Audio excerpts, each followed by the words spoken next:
एक व्यक्ति होते हैं जो कहते हैं कि धन कितना हो जाए पर घमंड नहीं करना चाहिए।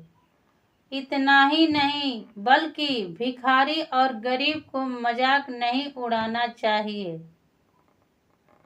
दोस्तों, एक नोएडा के दीपक नाम के व्यक्ति होते हैं जिन्होंने अपने पैसे से ऐसे 5 स्टार होटल खोल देते हैं और खोलने के बाद उसमें जितने वर्कर रखते हैं वो गरीब से गरीब लोगों को रख देते हैं और कहने लगते हैं कि आप लोगों को रखने और कमाने की मकसद नहीं बल्कि मेरे होटल में अगर गरीब या भिखारी कोई आ जाए तो उन्हें भर पेट खाना खिलाकर बाकायदा उन्हें विदा कर देना। तभी सभी होटल के वर्कर और मैनेजर काबिल कर लेते हैं और काबिल करने के बाद अपने होटल के ड्यूटी पर तैनात हो जाते हैं। कुछ दिन बीतने के बाद दीपक को किसी ने कहा कि आपके होटल से मैं जब खाकर निकल रहा था तो देखा कि एक भिखारी को धक्के मार करके गेट से हटा रहे थे।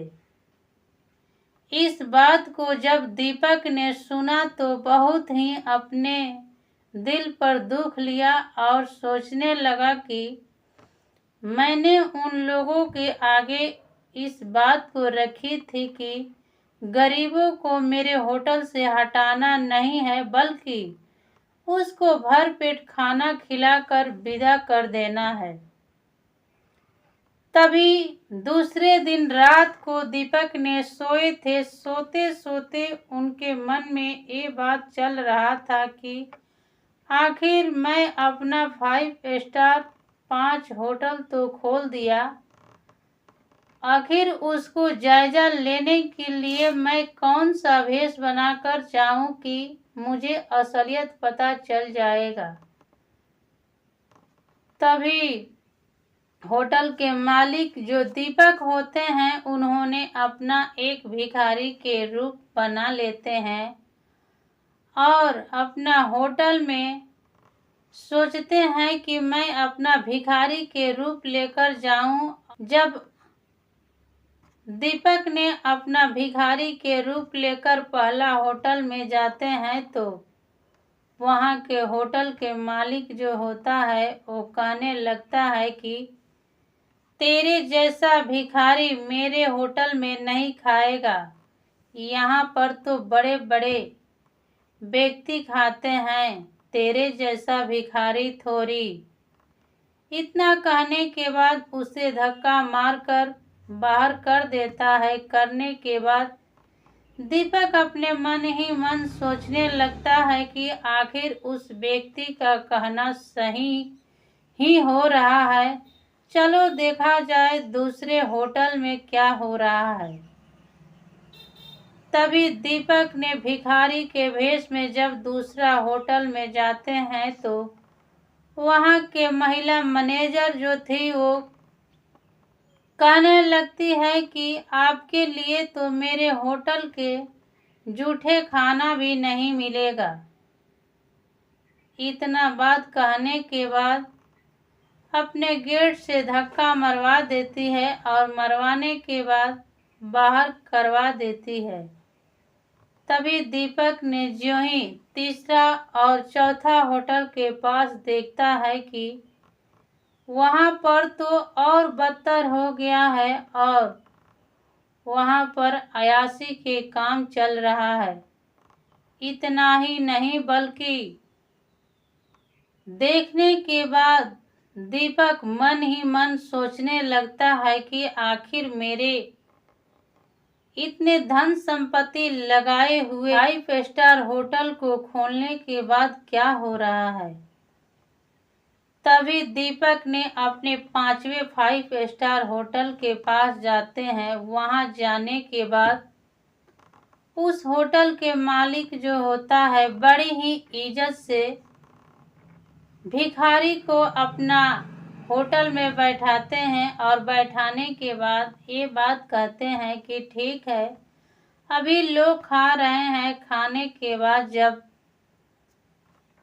बेड साफ करेंगे तो आपको बाकायदा भोजन कराएंगे। फिर दीपक ने अपने मन ही मन सोचने लगते हैं कि लगता है एक कहे वचनों पर मेरा मैनेजर चल रहा है और मेरे बातों को याद कर रहा है। तभी जब सब लोग चले जाते हैं तो बाकायदे सभी प्रकार के खाना परोसवाते हैं और परोसवाने के बाद भिखारी को भोजन कराते हैं। ज्यों ही भोजन कराकर उठते हैं तो दीपक की आंख से आंसू गिरने लगता है। तो होटल के मैनेजर जो होता है वो कहने लगता है, आखिर क्या बात है कि आपके आंख से आंसू गिर रहा है? अब कौन सी कमियां रह गई है? कमी के बारे में मुझे बताइए। इतना कहने के बाद दीपक ने अपना बने बनाए चेहरा पर जो दाढ़ी भिखारी के रूप में लगाया था और भेष बनाया था, सभी को नोच देता है। नोचने के बाद अपना असली रूप धारण कर लेता है।